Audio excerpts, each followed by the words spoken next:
What's going on, everybody? This is an episode from the No Gimmicks Needed Wrestling podcast. Do you like podcasts and you want to see the full podcast?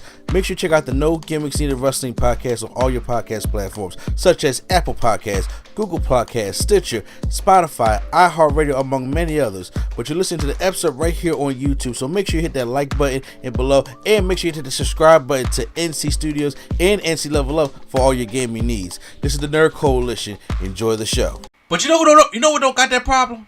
NXT. NXT don't seem to have that problem that's going on the main roster. And let me tell you something right now.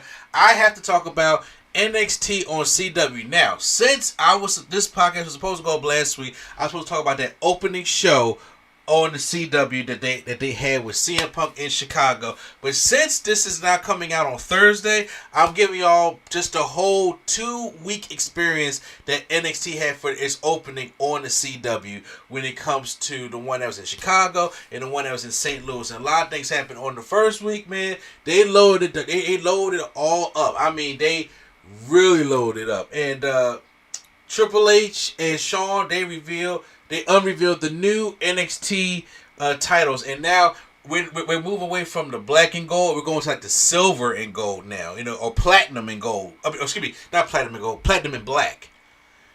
And I think it look cool. We got the new women's tag, and then we got the did we get a new North American? I can't remember if we got a new North American. Of course, you got the new NXT champion as well.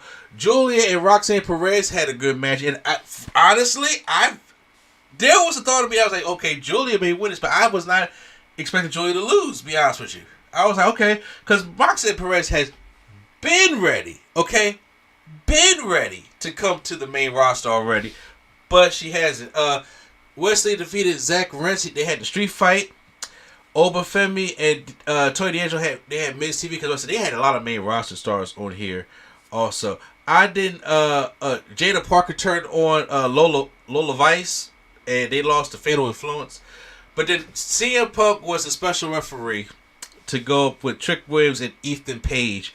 And first of all, it was funny because since he was a special referee at the beginning, he comes with the old Shawn Michaels referee thing with the biker shorts. And the sleeveless referee outfit. He had the cowboy hat, but he had the galls like Shawn had when he came out in '97 to DX and like stuffed it down there so you could see it. I thought it was a funny troll, but CM Punk was just in his regular referee attire. I thought it was a good match. It smelled like if it's going to be a debut on the CW, we're going to have a title change. And Trick Williams whooped that trick, won this title back from Ethan Page, which I figured it was. I figured it had to happen. I think, okay, so he's amongst the small class of 2-time NXT champions. And I think it's it's good to have Trick Williams back on top because Trick Williams is a lot of personality. Hell, you can even make the argument, and I know for a lot of people, it ain't going to be that hard, okay? But you can make the argument that Trick Williams' star is shining brighter than Carmelo Hayes. Now, here's the thing. I'm always a Trick and Carmelo guy, even when Lady Sketch and Q-Flow was out on here talking about Trick. Well, why you keep talking about Trick Williams? I've been telling everybody about Trick Williams.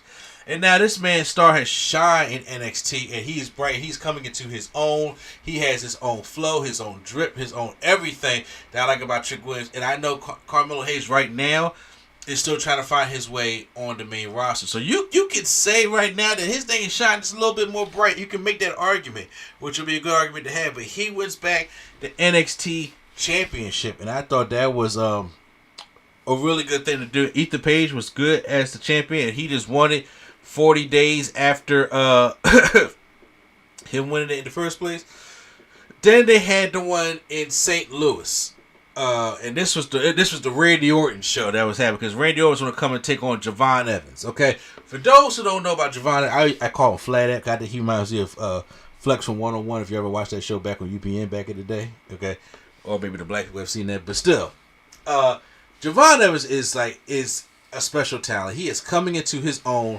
He is really, really good. He's really good, and I can tell that Shawn Michaels likes Javon Evans. Okay, and do you know what vibe I'm getting from Javon Evans right now? And I'm not. Let me just say this right now. I'm not talking about character. I'm not talking about what he does in the ring. I'm talking about to the point where they're putting him in these positions to succeed because they really like him. Velveteen Dream. That's who. Okay, not the look, not the character, and not in ring. Because right now he flies better in ring than Velveteen Dream does. But Velveteen Dream was somebody that was good in the ring, had a great character, and Triple H and Shawn just loved Velveteen Dream, and he fucked it all up.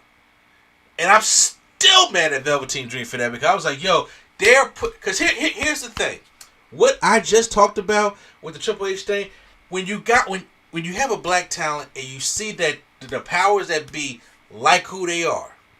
Like, they really like who they are, and they're pushing them to the moon. It's just always seems, I'm not saying it's always, I'm not saying that it happens all the time, and it's always our fault. I'm not victim shaming here, but it always seems that something always happens when we drop the ball. And it's like, Velveteen Dream was, I mean, like, he was going.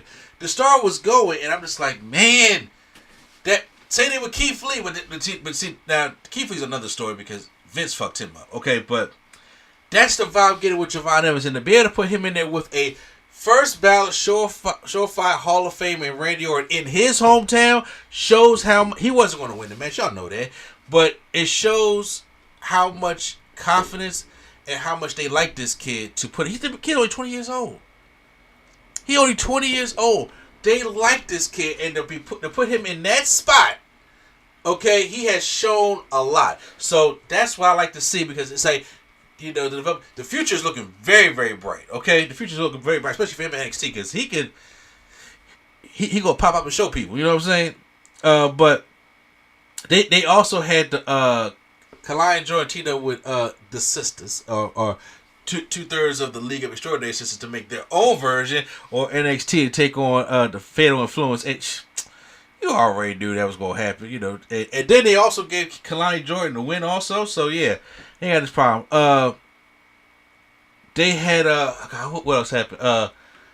Stephanie Vaquer, I believe she debuted also on the show. But then one of the biggest things is the North American Championship. Obafemi took on Tony D'Angelo. Let me tell you what was not on my bingo card here. Okay, what was not on my bingo card was the Tony D'Angelo winning the North American Championship. I did not even know that was going to happen. And then he hits him with a spotbuster roll up, and then he wins the match. I was like, oh shit, Obafemi lost. Oh shit, Obafemi lost. Oh god, whoever Trick Williams better look out. I'm about to say because I was just like, okay, I was not even expecting that to happen. Okay. Then they also loaded up with one main roster talent. They had Nathan Frazier and Axiom taking on Austin Theory and Grayson Waller, and then Frazier and Axiom won that. And then, now, before I get to the main event, I wanted to say this to the end because they kicked off the show with Trick Williams and my man had like a satin Coming to America fit coming on. Like it was like gold and red and green. I was just like, this is something that you wake up and you're like, I'm in Zamunda. That's what it looked like, right? So but then Jey Uso comes out, okay? Wesley is already talking about like challenging, ready to be the next challenger for Trick Williams Championship. I'm gonna tell you right now, since Obafemi just lost, I could already see like, hey, Obafemi is gonna be the next in line, right? So see, once again, NXT got that problem. You got Trick Williams at the top. You got Kalani Jordan at the top. Okay, his next challenge is between the Wesley and then you know Obafemi is coming. There ain't no black problem on NXT. they ain't got no black problem, and they ain't got no color problem because Roxanne Perez is still your NXT Women's Champion. You know, so hey, they say, look, Triple H, you got that problem. We ain't got that problem over here. Okay, but anyway, so yeah, I like when they had Jey Uso up in there also, and then the crowd started to whoop that trick yeet chant. I thought that was pretty cool. I'm like, okay, it's been a long time. Before this thing burns out, because Jimmy Uso just came back, I was the guy. I was like, yo, I was the no yeet guy. Okay, I'm a fan of Jimmy. Okay, I was a no yeet guy. Q Flow was the yeet guy, right? And I was just like, oh, screw the yeet. Even at WrestleMania, when you had everybody there doing yeet, I was like, no yeet. Okay, so I was a no yeet guy. I know I'm a heel, right? But I'm just like, yo, I may before they burn this shit out, which to a lot of people is probably already burnt out by now. I gotta go get me some yeet attire. Okay, I gotta at least go get me the yeet hoodie or something like that from WWE Shop. and do it like that because I'm sorry, man. It's just I was like, all right, Jay, all right, okay. But the main event was Randy Orton taking on Javon Evans, and this is the main event that I expected that it was going to be Javon Evans bouncing all around and flying all through Randy Orton. He couldn't be able to catch him. What I was looking for, this is what I was looking for. With this match, I was looking for that Shelton Benjamin versus Shawn Michaels on Raw for that Rush to the Gold tournament type of match, where it's like Shawn winning, but we pushing Shelton Benjamin also to the point where it's just like he's going to, even when he lose, he still wins. That's what I wanted from this matchup, and I almost got it. Almost got to that level because I remember Randy Orton goes to the outside. He does his backdrop to Javon Evans onto the table like 4 times. Here's the thing. There were a couple botches in the match. There was the one big botch. Trust me, there was the one big botch. But there were a couple botches in the matchup that didn't make it as clean as that Shawn Michaels and Shelton Benjamin match was. I was hoping for like Javon Evans to have like that nice clean match with Randy Orton, and because Randy Orton was one of my favorites in the first place. So here's the thing. Javon Evans does bounce the top rope, but he does his like bouncing springboard RKO himself. Like he goes to top rope. It's kind of like the sexier looking Cody Cutter of Super Cody Cutter. If he goes to the top rope and everything, and he gets out of radio, gets a near fall. So Javon Evans has this finishing move where he does he bounces the top rope and then he does like a 360 spin onto a splash. This, oh my God, if he had hit this. Oh my God, if he had hit this. He goes and hits, goes for the corkscrew, the corkscrew attack, and Randy Orton tries to catch him in the RKO, but they screwed it up. It's the thing, because I think Javon Evans was just way too damn fast. Okay, and it was like, as he comes around for the corkscrew, the way it looked was Javon was trying to do an extra turn, it looked like, to go into it. I think, overdid just a little bit. And Randy tried to catch him on the first turn, right? And I think that's where the miscommunication happened. So, because when he tried to get him, he kind of like got him in his back. And it was like, okay, it looked like Javon was trying to do like an extra turn. So, because the way I thought of it was he's bouncing and his back is towards Randy. So when he bounces and he turns forward, I think that's when Randy was just like, gotcha, right? But Javon was like, I want to do the full 360 turn. Then when I come back on that other turn, then you got me, and that's gonna look really good. In theory, I agree with that, but obviously in a match, that's hard to do, especially when you haven't been working with Randy Orton, and Randy Orton ain't been working with you. It'd be different if y'all been doing house shows and y'all had about 20 matches with yourselves underneath y'all belt. Y'all can do that, okay? But right now, I think you should just kept it simple.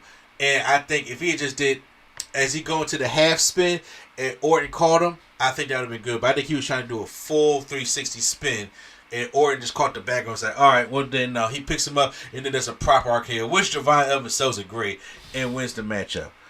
So after the match, he raises his hand, and then Ava backstage says that Ethan Page has to earn championship opportunity. Next week's him versus Wesley, and then the winner.